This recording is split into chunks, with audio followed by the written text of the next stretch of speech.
一起来看精彩短剧，嫌我报价高换人后，全员傻眼。故事解说：公司全员大会正在召开，现场氛围原本平稳有序，直到一份团建方案被突然投放在大屏幕上，彻底打破了现场的平静。实习生方晶晶当众发难，直指行政主管林婉提交的团建报价存在问题。他当众核算出详细价格，称海岛团建来回机票800元，农家乐包吃住仅100元，人均成本只需900元。可林婉上报的报价却是1500元，话里话外都在质疑林婉私吞公款赚取差价。在场的同事们听到这番话，纷纷开始议论附和。有人表示朋友公司去泰国团建，人均也才2000元。对比之下，林婉上报的海岛4天3晚1500元的报价，确实存在很大核查空间。所有人的目光都聚焦在林婉身上，带着质疑和探究。面对众人的质疑和实习生的当众挑衅，林婉没有慌乱，而是冷静细致地拆解了自己方案的所有成本。他解释这份1500元的报价是自己耗费大量时间和人脉一点点谈下来的最优价格，其中海棠湾4星级酒店是他和销售经理磨了2个月才敲定了淡季专属协议价，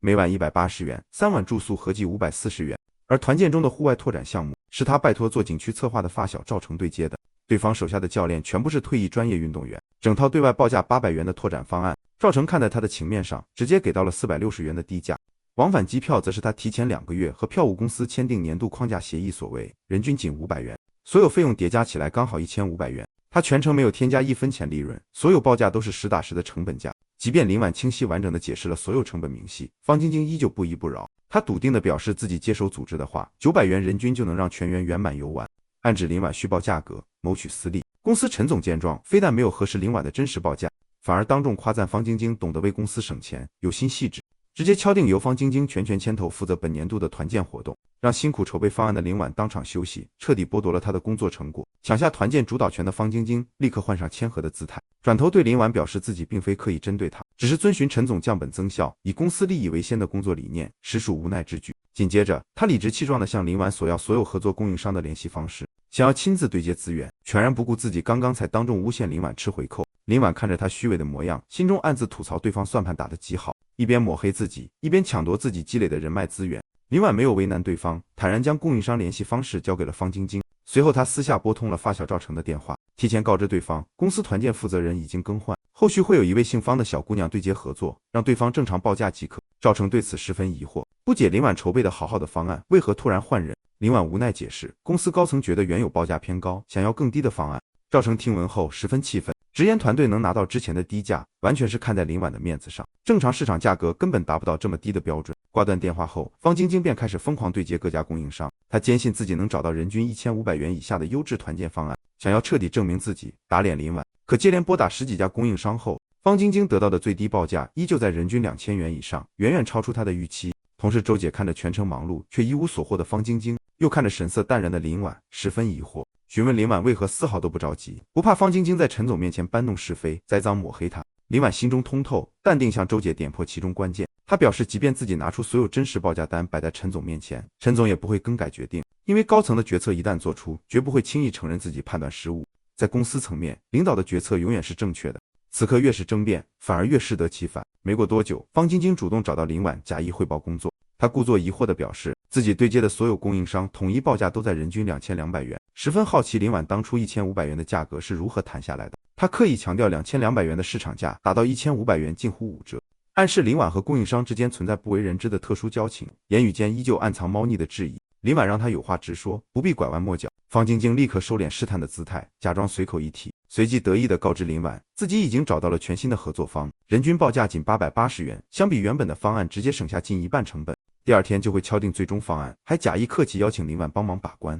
周围同事听到880元就能搞定4天3晚海岛团建，纷纷议论起来，觉得这个价格十分划算。同时暗自揣测林婉之前的方案大概率是吃了不少回扣。面对众人的猜忌，林婉只是平静表示，真相很快就会水落石出。事实上，方晶晶选中的这家低价供应商是林婉最初筛选方案时就淘汰掉的劣质合作方。业内人尽皆知，这家商家主打虚假宣传，线上精修的宣传图和线下实景天差地别，常年靠刷好评、删差评维持口碑。方晶晶对此全然不知，还当众向全员保证自己已经和旅行社签订保价协议，全程消费透明，没有任何隐形消费。他还刻意提及参考了林婉之前的方案，称自己的优化完全贴合陈总降本增效的工作要求，全力为公司节约成本。陈总听闻后十分满意，当众表扬方晶晶执行力强，懂得为公司着想，值得全员学习，还直接许诺只要本次团建顺利结束，就破格为他办理转正手续。周姐看着林婉辛苦筹备的成果被新人窃取，还被当众打压抹黑，十分替她不值，质问林婉为何一言不发，太过隐忍。林婉却表示自己不是隐忍，而是在等待结果。公司已经启动对原有团建方案的内部复核，方晶晶越是高调折腾，后续能找到的证据就越全面，最终的翻车打脸效果也会越彻底。很快，公司敲定团建如期出发，全员按照安排准备出行。原本约定下午3点抵达的接机大巴迟迟没有踪影，一直等到3点半，车辆仍未到位，众人纷纷等待催促。联系司机后才得知，车队导航走错路线，还需要1个半小时才能抵达目的地，全员白白浪费了1小时等待时间。好不容易等大巴抵达，众人上车后发现车辆环境极差，车身脏乱，气味刺鼻，行驶过程中颠簸严重，不少同事出现晕车不适的情况。司机还冷漠提醒众人，禁止将呕吐物吐在车内，一旦弄脏车辆，需要额外支付200元清洁费，且该费用公司不予报销，让本就糟糕的出行体验雪上加霜。一路颠簸折腾抵达机场后，众人刚下车就被工作人员告知，本次订购的是特价团队机票，每人仅有7公斤免费托运行李额，而众人的行李大多超重，需要额外自费购买行李额度。突发状况让全员心生不满，纷纷质问方晶晶订票前为何没有核对清楚行李规则。方晶晶连忙推卸责任，称机票和酒店均由合作供应商统一安排，自己也是被对方蒙骗，对此毫不知情。接连的出行失误让全员对本次低价团建的质疑越来越深。历经层层波折，众人终于抵达海岛，可眼前的场景彻底打破了所有人的期待。方晶晶口中对标5星级标准、自带泳池、海景、自助餐的高端酒店，根本不是正规酒店，只是一处环境简陋的城中村小旅馆，外观破旧，环境杂乱，和宣传图差距极大。所有同事满心失望，感慨便宜没好货，纷纷质问方晶晶此前的保证。方晶晶自己也难以置信，看着实景和图片的巨大差距，只能硬着头皮提议先进店查看，试图安慰众人内部环境或许会更好。可进店后的场景更加让人失望，众人翻看酒店评价，最新的留言全是差评，纷纷吐槽酒店隔音差、床品脏乱、卫生条件极差。往前翻阅却全是5星好评，众人瞬间识破商家刷好评删差评、精修图片虚假宣传的套路。就在众人满心糟心之际，前台工作人员告知了一个致命问题，系统中查询不到众人的入住订单。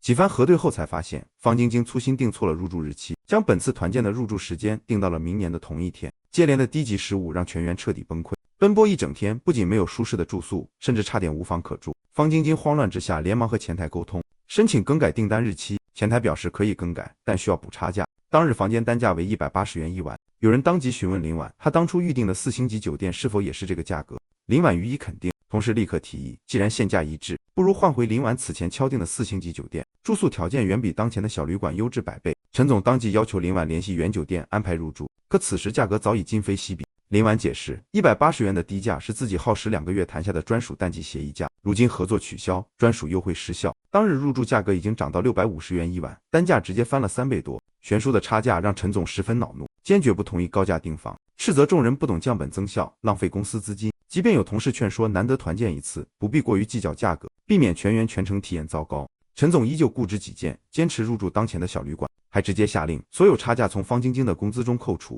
众人无奈办理入住后，又接连迎来新的糟心事儿。前台告知本次预定的是普通标间，不包含早餐，次日3餐需要全员自行解决。同时宣传中的网红泳池正在维修，全程无法使用。面对彻底翻车的住宿体验，方晶晶只能硬着头皮向陈总保证，次日会亲自将早餐送到房间，尽力弥补疏漏。当晚全员休息时，纷纷在朋友圈吐槽本次团建体验极差，堪称花钱受罪。所谓的海景房仅仅是隔着几条街道能隐约看到一点海水，连海风都很难感受到，和宣传中的一线海景天差地别。同事们纷纷感慨陈总决策失误，舍弃了林婉稳妥优质的方案，轻信实习生的低价噱头，最终不仅花费更多成本，还让全员跟着受罪。次日众人休整完毕，全员到1楼餐厅集合用餐。方晶晶极力宣传本次的特色燕聚宝盆，声称全是餐厅招牌菜品，让大家放心享用。可众人落座后发现，高端霸气的菜名全是噱头，餐桌上只有几盘清水素菜，宣传图中的龙虾、生蚝、帝王蟹通通不见踪影。面对众人的质疑，商家态度十分敷衍，逐一对应菜名解释，素菜对应翡翠白玉，杂粮对应黄金万两，简单鸡块对应金鸡报喜，还明确标注图片仅供参考，实物为准，拒绝为虚假宣传负责。直言人均不到50元的团购套餐，能吃饱就已是极限，根本不可能有海鲜大餐。团建体验持续走低，方晶晶依旧强行辩解，称素食养生有益健康，后续会为大家安排优质大餐，安抚众人情绪，还主动给陈总递菜讨好，却被陈总冷漠回绝。不仅如此，原本规划好的户外拓展项目也彻底取消，原因是原供应商临时涨价，新的合作方尚未对接到位，原定的团建拓展直接变成自由活动，全程毫无安排。就在团建乱象频发之际，公司最大客户远达科技的王总突然抵达海岛机场。此前是方晶晶特意借着团建契机，主动邀请喜爱大海的王总前来参与，想要借此拿下合作订单，抢占功劳。可王总抵达后却迟迟无人对接接待，联系方晶晶和林婉君无人接通。张姐得知王总抵达的消息后十分慌张，立刻质问方晶晶，如今团建体验极差，漏洞百出，根本无法接待大客户，一旦得罪王总，将会直接损失占公司 40% 业绩的核心合作。方晶晶却依旧盲目自信，声称王总不拘小节，自己可以全权稳住客户，让张姐前去机场接人，自己会后续补救安排。接连的失误让陈总彻底看清方晶晶能力不足，终于意识到林婉方案的稳妥靠谱，主动放下身段，希望林婉重新接手团建接待工作，全权负责王总的对接事宜。面对陈总的临时安排，林婉坦然拒绝。他明确表示，本次团建已全权交由方晶晶负责，自己没有兜底补救的义务和责任。就在双方僵持之际，林婉偶遇了此前接受过他测评推荐的本地餐饮店老板。店主偶遇林婉后十分热情，直言林婉此前撰写的探店测评推文，直接让门店上个月营业额提升了10个点，一直想要当面致谢。随即热情邀请林婉和同行的周姐品尝门店新品，林婉欣然赴约。一旁的方晶晶见状，立刻拦住陈总，声称自己已经想好完善的接待方案，绝对能让王总满意，挽回本次团建的糟糕局面。陈总身体不适，突发腹痛，没有耐心听他赘述，转身离开，让方晶晶自行安排后续事宜。没过多久，团建的食品安全问题彻底爆发。张姐找到方晶晶追责，直言自己接送完王总后就突发腹痛拉肚子，险些在大客户面前失态。不止他一人，公司几乎所有同事吃完餐厅的饭菜后都集体出现肠胃不适、拉肚子的情况，酒店厕所供不应求，场面十分混乱。面对全员的追责，方晶晶依旧试图推卸责任，称是众人路途劳累、水土不服导致肠胃不适，并非餐食问题，还以自己没有不适症状为由辩解。同事们彻底愤怒，揭穿他吃饭时刻意挑拣，全程没有正经进食，早就察觉餐食问题却刻意隐瞒，让所有人白白受罪。次日原本是接待王总的关键日子，可陈总依旧腹痛未愈，身体状态极差，无法到场。即便团建全程翻车，漏洞百出，陈总依旧强硬要求方晶晶全权负责接待王总的工作，必须稳住客户，顺利签下合作订单，让张姐全程监督，杜绝再次出错。张姐告知方晶晶，自己昨晚自费将王总安顿在5星级酒店，才勉强稳住客户，叮嘱他今日的接待安排务必稳妥。方晶晶信心满满，称自己精心安排了全网爆火的网红海上飞人项目，深受网红明星喜爱，绝对能让王总眼前一亮，满意而归。可当王总抵达现场，得知是刺激的海上极限项目后，当即面露抗拒。王总已经50多岁，年纪偏大，根本无法承受这类高强度刺激项目，直言自己年纪大了玩不动，准备直接返程。方晶晶见状，连忙极力挽留，反复劝说王总体验特色项目，声称不体验就是白来一趟。此时陈总腹痛再次发作，匆忙前往厕所，临走前叮嘱方晶晶立刻更换温和的接待项目，或者安排喝茶休息，务必稳住王总。可陈总离开后，急于抢功的方晶晶彻底无视叮嘱，一心只想靠特色项目出彩，拿下合作订单。他误以为王总是嫌弃普通教练不够专业，特意强调自己高价聘请了专属优质教练，极力劝说王总体验项目，还主动在岸上全程拍摄记录，想要打造完美的接待画面。在方晶晶的反复怂恿下，王总无奈硬着头皮参与项目，过程中全程恐惧抗拒，多次呼喊想要停下上岸。方晶晶却丝毫没有察觉王总的不适，只顾着拍摄，还不断调侃鼓励，强行让项目继续进行。甚至在王总明确拒绝后，还询问是否要继续加完多圈，彻底将本次商务接待推向崩盘局面。